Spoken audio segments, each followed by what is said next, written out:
Bismillahirrahmanirrahim. Assalamualaikum warahmatullahi wabarakatuh. Di video kali ini admin kembali berbagi informasi buat rekan-rekan semua seputar P3K. Oke teman-teman ya. Nah di sini admin mendapatkan info terkait dengan P3K part-time.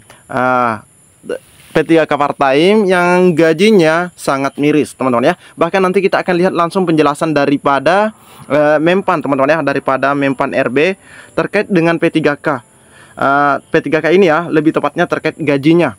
Dan kita akan lihat terkait adanya surat yang telah dikeluarkan oleh BKN ya, atau Badan Kepegawaian Negara. Jadi silahkan disimak videonya dengan baik, jangan di skip agar tidak salah dalam memahami informasi yang admin bagikan. Jika ada suara-suara berisik, abaikan saja rekan-rekan ya. Oke, tanpa perlu berlama-lama kita lanjut saja ke info intinya. Nah, ini informasinya 7 Februari. Jangan sampai P3K paruh waktu gajinya 150.000 seperti honorer. Nah, 150.000 seperti honorer. Nah, itu permintaan ya, karena di sini bahasanya jangan sampai. Tapi nanti kita lihat video langsung yang disampaikan oleh Pak Abah. Besaran gaji P3K paruh waktu masih jadi polemik di kalangan honorer. Kenapa? Karena mereka khawatir gaji paruh waktu sama persis honorarium saat masih honor. Nah, padahal ini sudah jelas ya dalam Kepmenpan nomor 16 ya. Dewan Pembina Forum Honor Non Kategori 2 Indonesia atau FHNK 2I Nurul Hamidah mengungkapkan, tenaga non ASN tidak menolak dengan sistem P3K paruh waktu. Namun, P3K paruh waktu tidak ditolak, namun sangat disayangkan formasi yang diajukan Pemda tidak maksimal sehingga berimbas pada banyaknya honorer tidak lulus formasi. Rata-rata daerah mengusulkan formasi P3K 2024 minim. Makanya banyak yang dialihkan ke P3K paruh waktu. Nurul mengaku banyak menerima curhatan guru honorer tetangga kependidikan atau tendik soal gaji. Nah ini nih. Nah ini ya, ini fokus utamanya di informasi kali ini. Ternyata masih banyak yang digaji 150 sampai dengan 200.000 per bulan. Teman-teman yang bayangkan, per bulan. Nah timbul pertanyaan, bila mereka diangkat paruh waktu, apakah gajinya sebegitu juga? Pertanyaan lain, berapa lama masa tunggu paruh waktu ke P3K? Karena cukup banyak honorer yang usianya tidak muda lagi. Nah bayangkan teman-teman ya, kalau usianya sekarang misalnya 58 tahun. Kasihan teman-teman ya. Nah tapi nanti kita akan dengarkan penjelasan dari Pak Abah juga. Tapi kita lanjut dulu karena ini ada korelasinya. Nah teman-teman honorer bingung dengan hal itu. Kalau gajinya 200.000 rupiah, kasihan juga padahal ASN P3K meskipun ada embel-embel per waktunya. Adapun usulan honorer agar mereka diambil alih pemerintah pusat. Pengalaman yang sudah-sudah, sekolah lepas tangan begitu hasil seleksi P3K diumumkan. Nah, apalagi kalau misalnya disebut P3K paruh waktu, ada NIP-nya. Nah, sekolah lepas tangan, teman-teman ya. Kalau gajinya mengkhawatirkan. Nurul mengungkapkan harapan honorer ini selalu disampaikan saat bertemu dengannya. Mudah-mudahan pemerintah bisa memikirkan usulan untuk mengambil alih tata kelola guru dan tendik ke pusat. Semoga honorer yang tidak mendapatkan formasi diangkat P3K paruh waktu dan gajinya layak dan masa tunggu P3K tidak lama. Nah ini. Namun sebelum kita lanjut ke video yang akan disampaikan Pak Abah, teman-teman ya, satu hal yang perlu teman-teman ketahui, di Kepmenpan nomor 16 tahun 2025 yang dikeluarkan oleh Ibu Rini ya atau Ibu Mempan, di sana sangat jelas bahwa gaji yang akan diberikan kepada P3K paruh waktu itu minimal sama dengan gajinya saat ini. Nah, coba minimal sama dengan gajinya saat ini dan maksimal ya sesuai UMR atau UMP begitu teman-teman ya di masing-masing instansinya pastinya. Nah, bayangkan kalau misalnya gaji minimalnya seperti tadi rekan kita adalah 200.000. Nah, ini gaji minimal. Nah, bisa saja gajinya ketika jadi paruh waktu ya lolos nanti ada NIP-nya, gajinya tetap 200.000. Nah, karena ini gajinya pada saat dia sebelum diangkat menjadi paruh waktu. Nah, kita akan dengarkan penjelasan dari Pak Abah. Bahkan yang diambil contoh di sini adalah guru. Jadi P3K aja ini kita sebutkanlah istilah P3K paruh waktu supaya pertama masih muncul nomenklatur P3K-nya. Oh, saya walaupun paruh waktu saya P3K nih. Yang kedua, oh saya tidak diberhentikan. Ya, tetap. Dan saya tidak ada penurunan penghasilan. Karena kenapa? ketika saya jadi paruh waktu, maka saya akan dibayar dengan anggaran yang ada saat ini.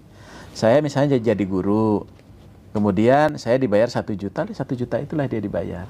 Tapi dia sudah dilekatkan ketika dia mendaftar, kemudian ikut seleksi, gitu ya. Luluslah ternyata formasinya nggak ada, maka dia jadi paruh waktu.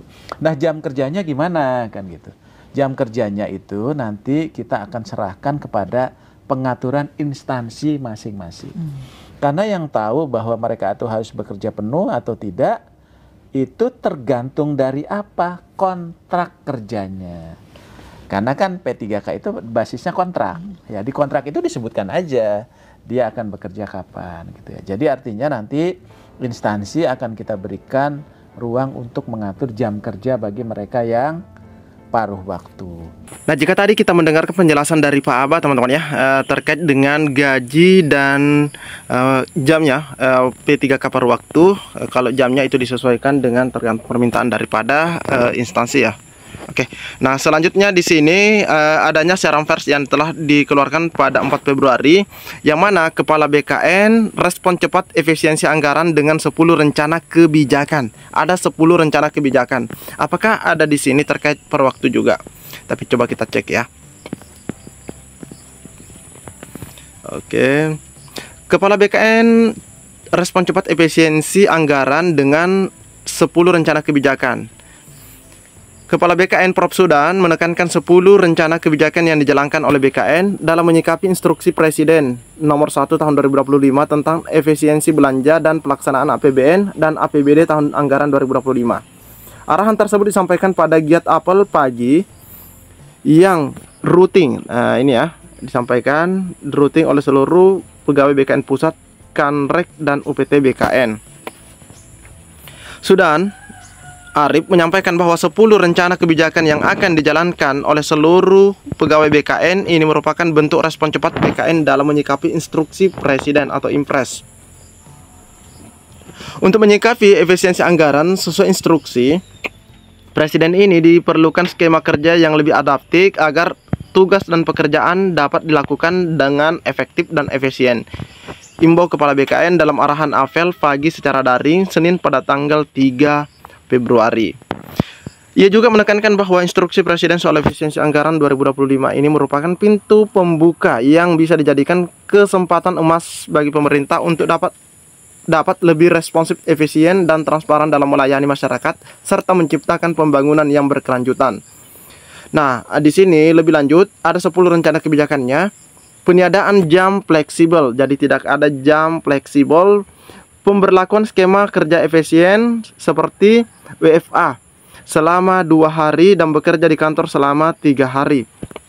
Jadi ada skema kerja efisien teman-teman ya. Oke. Memastikan kinerja harian bawahan dengan sistem pelaporan yang konkret. Pembatasan perjalanan dinas dalam dan dinas luar negeri. Maksimalkan koordinasi yang respon melalui media daring. Memastikan efisiensi pengguna listrik atau energi. Penyesuaian pakaian kerja mengutamakan kenyamanan. Penggunaan anggaran yang efektif, mengoptimalkan kerjasama dengan donor, mitra, pihak ketiga dengan tetap menjaga good government. Kantor regional agar memastikan konsultasi kepegawaian tuntas di masing-masing wilayah kerja. Nah, dalam kesempatan apel pagi kemarin sudah menyampaikan bahwa BKN dalam menjalankan kebijakan teknis manajemen ASN harus dapat memudahkan ASN dalam menyikapi permasalahan kepegawaian yang berkembang di ruang lingkup aparatur sipil negara. Permasalahan manajemen ASN yang disinggung dalam hal ini terkait penyelesaian permasalahan hukum, kesejahteraan, dan karir. Nah, ini ya. Karir, kesejahteraan dan karir ASN, karir fungsional yang terbuka, dan kemudahan peningkatan pendidikan para aparatur sipil negara, serta kemudahan layanan kepegawaian. Nah, terakhir, Kepala BKN juga meminta kepada pegawai BKN dan seluruh ASN di instansi untuk menyikapi esensi anggaran ini dengan tidak menjadikan sebagai sebuah hambatan, tapi sebagai peluang dan tantangan dalam meningkatkan kecepatan pelayanan agar sesuai dengan ekspektasi masyarakat. Jadi ini adalah siaran pers yang telah dikeluarkan oleh BKN teman-teman ya, terkait adanya efisiensi anggaran, dan di sini ada 10 kebijakan yang telah dikeluarkan ya. Bahkan di sini di poin ke-6 efisiensi penggunaan listrik. Nah, pembatasan perjalanan dinas. Nah, di poin kedua di sini ada pemberlakuan skema kerja efisien. Tapi kalau guru ini sepertinya nggak bisa teman-teman ya kalau itu.